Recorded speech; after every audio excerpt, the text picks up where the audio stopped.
Hoy, en Mujeres Reveladas, veremos la historia de una mujer violentada en el noviazgo adolescente. Una mujer como tú, que se vio obligada a enfrentar la violencia en la vida cotidiana. Veremos cómo se genera el ciclo de la violencia, que está sostenido por creencias que suponen que los hombres tienen impulsos y necesidades que pretenden justificar la agresión. Su identidad está protegida, porque de otra manera su integridad estaría en riesgo. Si yo pudiera regresar el tiempo a mi yo de 16 años, me abrazaría y me diría, no estás sola, te van a escuchar, te van a comprender, no estás loca, no necesitas ayuda psicológica, tú vales por ser. Yo tenía 15 años cuando lo conocí. Estaba entrando a la preparatoria. Bueno, no lo conocí en ese momento, lo conocí muchos años antes, desde chiquita, íbamos en la misma escuela. Y él se fue unos años a vivir fuera del país, entonces cuando regresó fue justamente cuando yo tenía 15 años y fue como un reencuentro. Pues en una fiesta, yo ya había cumplido 16, justo esa semana fuimos a una fiesta de Halloween y ahí nos encontramos y nos besamos en esa fiesta. Y pues de ahí se desencadenó como una relación entre nosotros intermitente y hasta julio, creo que fue julio, me pidió que fuera su novia. Y pues así estuvimos un año de novios en el que fue muy bonito todo, o sea, todo era como rosas y bombones y él era muy lindo conmigo, muy atento con todo el mundo. Mi familia lo adoraba porque de verdad era una persona muy amable y muy realmente de esas personas que te escucha. Y fue a partir del segundo año, o por ahí un poquito antes de que cumpliéramos el año, que empezamos a tener muchas discusiones. Como que él ya tenía predeterminado que yo tenía que estar con él ciertos días a la semana, ciertas vacaciones. Y cuando yo rompía como ese esquema, o sea, si de repente yo le decía, oye, este viernes voy a ver a mis amigas, era un pleito terrible, ¿no? Entonces siempre lo que acababa pasando es que no iba. Yo, pues, como por evitar que él se enojara conmigo y... No, ni siquiera eso, o sea, como que no me preocupaba tanto que se enojara conmigo, sino que yo en serio creía que él tenía razón, o sea, que yo tenía que estar con él todos los viernes y que todos los sábados teníamos que comer juntos. Poco a poco, cualquier cosa era suficiente para que él se enojara conmigo. Como que él quería que yo fuera arcilla y él ser el escultor y hacerme a su semejanza, ¿no? O sea, si de repente yo ponía una canción en el coche que a él no le gustara, no me hablaba en todo el camino. Y era así como, es que eres otra persona que yo no creía que eras. Y para mí era, realmente no entendía por qué se enojaba conmigo. O sea, para mí de verdad lo trataba de entender y decía, es que no entiendo por qué eso es una razón para dejarme de hablar, ¿no? Entonces, pues poco a poco yo empecé a pensar que yo no estaba bien, o sea, que la persona que yo era moralmente incorrecta y que lo estaba lastimando, y eso pues me dolía porque no quería estar lastimando a una persona que yo amaba, ¿no? Yo como que no le decía esto a mis amigas, a mis amigos, ni a mis papás, ni a mi familia, no le decía a nadie como de nuestras peleas, era algo que yo vivía con él porque él siempre me decía que nuestra relación era nuestra y que no podía estarle contando a los demás lo que estaba pasando adentro, porque eso era como para él traición. Entonces, pues fue algo que me guardé mucho tiempo y que no me daba cuenta de que me estaba lastimando a esa profundidad. Es que era impresionante, o sea, él neta no necesitaba decirme ninguna grosería y con los ojos ya yo sabía que había hecho un mal comentario, que había hecho una seña incorrecta. Eso cuando estábamos con otras personas, ¿no? O sea, cuando estábamos con otros amigos o con su familia o con mi familia, yo notaba desde su mirada que él estaba enojado conmigo. Y cuando estábamos a solas, era como si me estuviera regañando, como si adoptara una figura paternalista conmigo y me estuviera tratando de decir qué estaba bien y qué no. Lo que yo sentía cuando él se enojaba conmigo es, estás traicionando eso que el cosmos hizo, que el destino unió. Y es tu responsabilidad porque tú decides si cambias o no, ¿no? Entonces, lo que yo sentía es que mi forma de vestir estaba mal, mi forma de hablar estaba mal, mi forma de relacionarme con las otras personas estaba mal. Todo lo que hacía estaba mal. Al principio yo sentía que era normal y hasta lo veía como algo romántico, ¿no? O sea, porque me estaba celando y eso significaba que le importaba.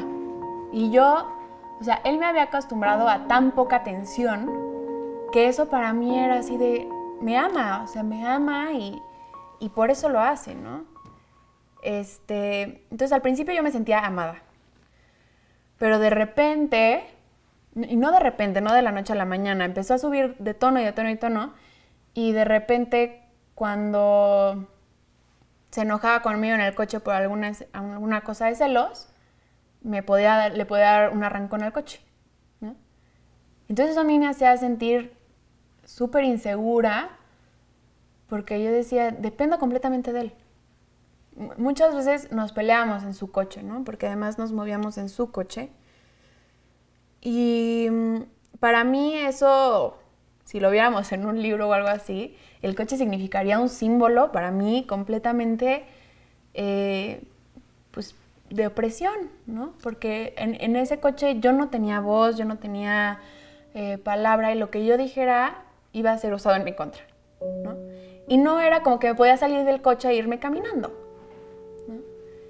Pero sí sentía que nunca podía salir de ahí. Claro, yo creía que era mi culpa.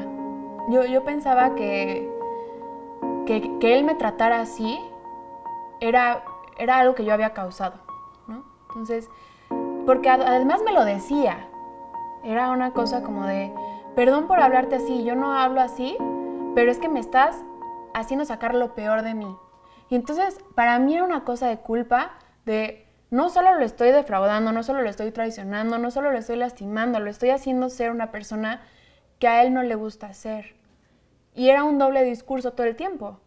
Porque además cuando en la mañana podía estar feliz conmigo y me podía decir, me hace ser la mejor versión de mí y te amo tantísimo y eres lo mejor que le ha pasado a mi vida. Y en la tarde, si se enojaba conmigo, era todo lo contrario, ¿no? Y me haces miserable. O sea, eso a mí me dolía mucho, hacerlo sentir miserable, porque yo creía que lo que yo tenía que hacer en esa relación era hacerlo feliz.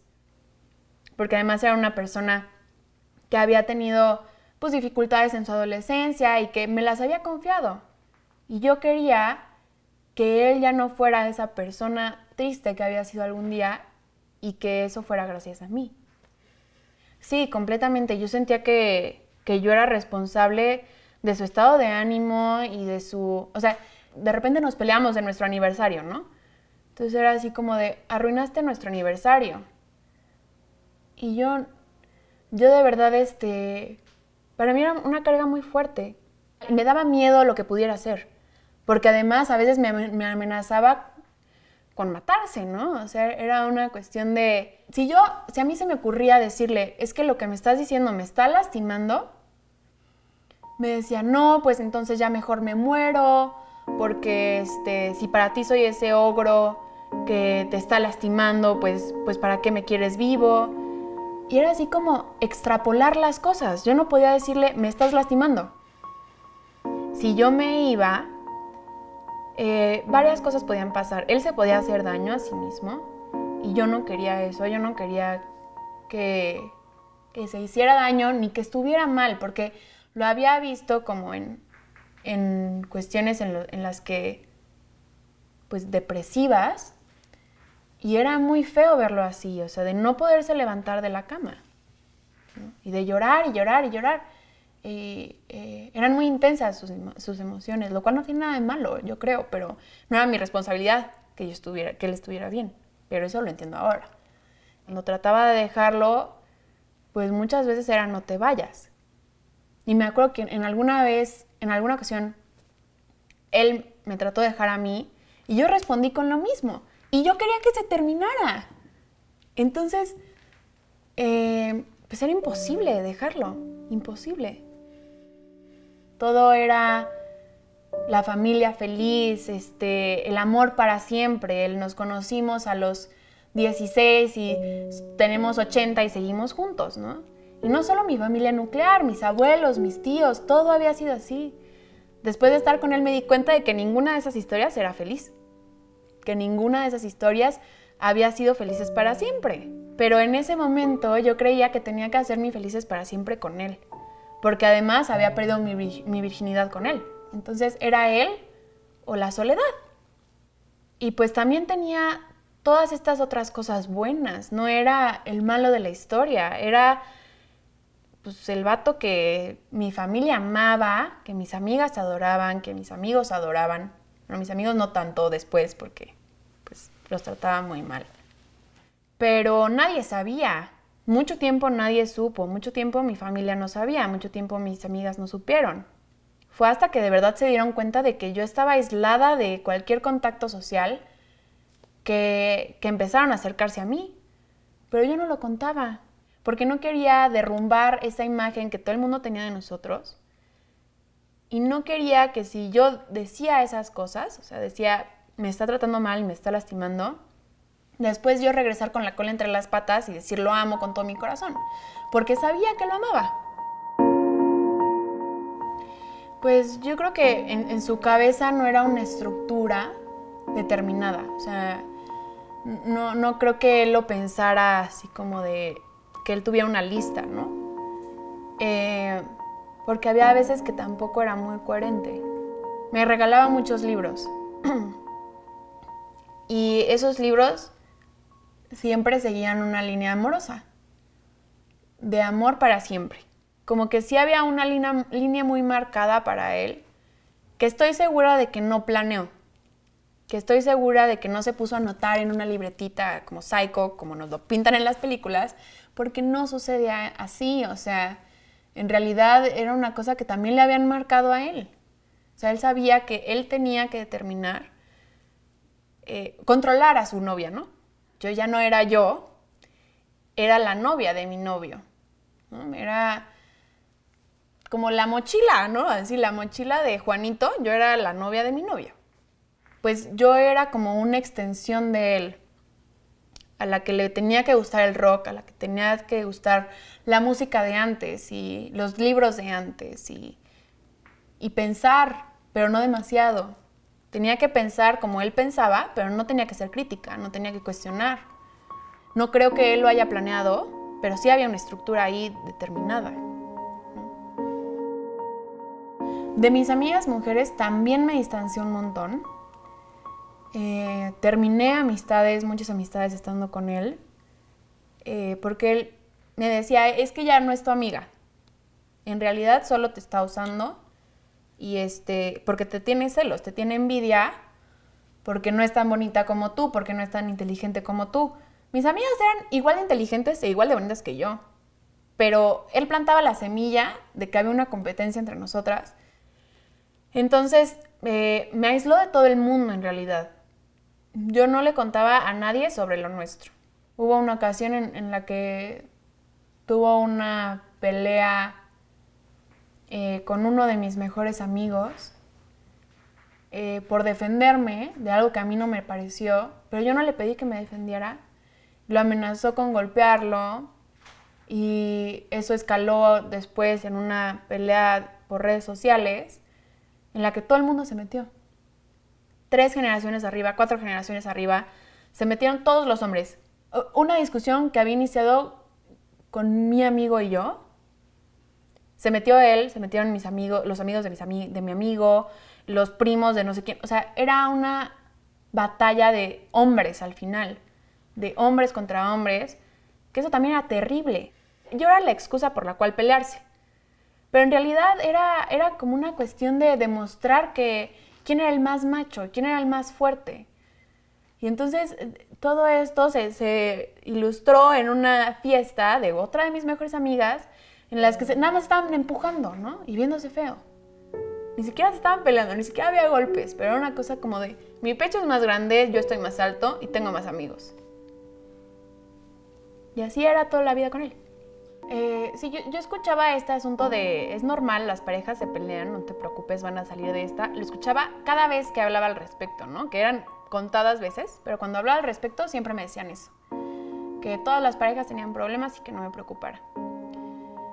Y entonces yo normalizaba la violencia que él tenía hacia mí. Lo del coche era muy claro, ¿no?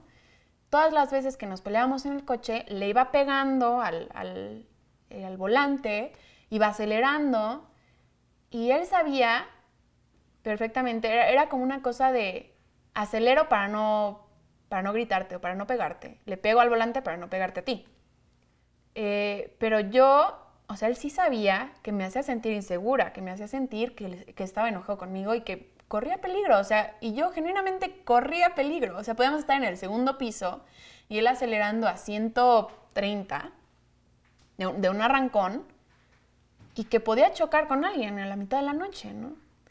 De repente, ya cuando íbamos a llegar a mi casa, casi siempre que nos estábamos peleando, se estacionaba antes de llegar a mi casa, como calles antes, para que obviamente mi familia no saliera por error y se diera cuenta de que nos estábamos peleando, ¿no? Entonces, después de 2 horas en las que yo estaba escuchando cómo era yo la peor persona que él había conocido, tenía que abrir yo la puerta y respirar, porque ya no podía respirar, las lágrimas, los mocos, tenía la nariz congestionada y ya no podía respirar. Y no tenía nada más que hacer, o sea, porque mis palabras no valían, no había fundamento suficiente para él como para que dejara de decirme lo mala persona que era. Casi siempre cuando yo entonces explotaba, porque llega un punto en el que ya no puedes más, no puedes aguantar después de 2 horas no decir nada y que no te escuche. Entonces yo me ponía a gritar, ¿no? O sea, yo me ponía a gritarle y explotaba cuando él no me estaba gritando. Él realmente no me estaba gritando. O sea, no me estaba gritando ni insultando, pero me estaba diciendo cosas directamente en contra de mí, en contra de mis principios, en contra de mis valores, en contra de quien yo era. Y entonces había un punto en el que yo gritaba. Y entonces yo era la violenta. Yo era la maldita, yo era la loca. Y entonces me decía, como muy sacado de onda, ¿y qué onda? O sea, ¿quién eres? Tú no eres la persona que yo conocí y necesitas ayuda. Eso me lo decía a tiro por viaje en el coche, porque era su espacio. Y yo no me daba cuenta de que en el coche yo era una persona completamente vulnerada.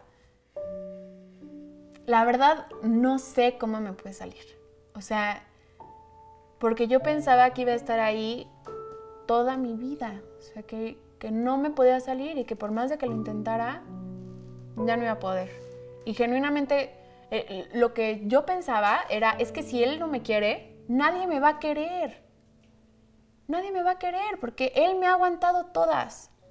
Él me ha aguantado como soy, él me ha aguantado desde el primer día, desde antes que nadie me quisiera, él siempre ha estado ahí. Entonces, y aparte había construido este monstruo que yo era. Entonces yo creía que era un monstruo, que él toleraba y que nadie más iba a tolerar, que nadie más iba a querer. Entonces, pues para mí salir de ahí era imposible. Yo quise terminar con él después del primer año y estuvimos 3 años juntos. Estuve 2 años queriendo salir de ahí sin poder. Y fue hasta que lo empecé a hablar. Hasta que le empecé a decir a mi mejor amiga lo que estaba pasando. Y ella me decía, es que no está bien. O sea, yo ya no te veo feliz. Y mi mejor amigo también, ¿no? O sea, un día que como que se rompió la burbuja, fue una vez que mi mejor amigo, al que no le había contado nada, porque yo sentía que era hombre y que lo iba a defender a él, me dijo, sin saber nada, me dijo, es que te veo muy mal. Es que no te veo feliz. Y me solté a llorar con él Y le conté lo que estaba pasando, le conté todo lo que había pasado por muchos años. Y me dijo, yo no te voy a decir que termines con él, pero piensa qué es lo que tú quieres. Y entonces, ya que vi que mi mejor amigo y mi mejor amiga me entendían y se estaban dando cuenta de que yo no estaba loca, cuando alguien más reconoció que yo no estaba loca, fue cuando pude salir. Pues era justo lo que les platicaba, esta idea de no sabes decidir bien, no lo sabes elegir bien. Pero pues es que hubo personas que no eran mis novios, que no eran mis vínculos afectivos, pero que sí eran mis amigos, mis primos, mis conocidos, que me lastimaron de igual o peor forma, ¿no? Ese abuso fue una constante en mi vida. O sea, no te puedo decir, sí te puedo decir, este fue el primer abuso, este fue el segundo, este fue el tercero, este fue el cuarto, y quién sabe cuál voy a llegar. Eso sí te lo puedo decir, porque lo que es verdad es que aunque no todos los hombres no son malos, sí lo suficientes para que todas hayamos pasado por una situación de abuso o varias. Eso es lo preocupante, no es una situación de abuso. No es mis conocidos, mis amigos, mi novio, es el policía, es el barrendero, es el que pasa en su coche. El asunto es vislumbrar que no es algo que ellos hayan construido ahorita en el siglo XXI, 2020. Es algo que se lleva construyendo desde hace siglos y que pensamos que es normal, que el hombre piensa que tiene que ser posesivo, que el hombre piensa que tiene que ser celoso, que el hombre piensa que puede agarrar todo lo que quiera y que nosotras no podemos chistar. Entonces, no, por supuesto que no todos los hombres son malos, no creo que nazcan hombres y entonces te vuelvas malo, no tiene que ver con tu genital. Tiene que ver con un sistema educativo, con un sistema patriarcal, sexo-género, que realmente nos hace pensar que los hombres tienen que ser de esa manera, que tienen que oprimir a las mujeres, y algunas mujeres más que otras, para poder sobrevivir en un sistema social. Nadie se enamora de una persona a la que considera un monstruo o un enfermo. Las violencias en el noviazgo adolescente aparecen poco a poco. Sin embargo, podemos hacer otro tipo de relaciones en las que no permitamos violencias por pequeñas que parezcan. ¿Puedes mirar las violencias de las que eres parte hoy? ¿No crees que es momento de tener conversaciones al respecto? Si necesitas ayuda, contáctanos www.espaciomujeres.org o llama al 5530 89 12 91.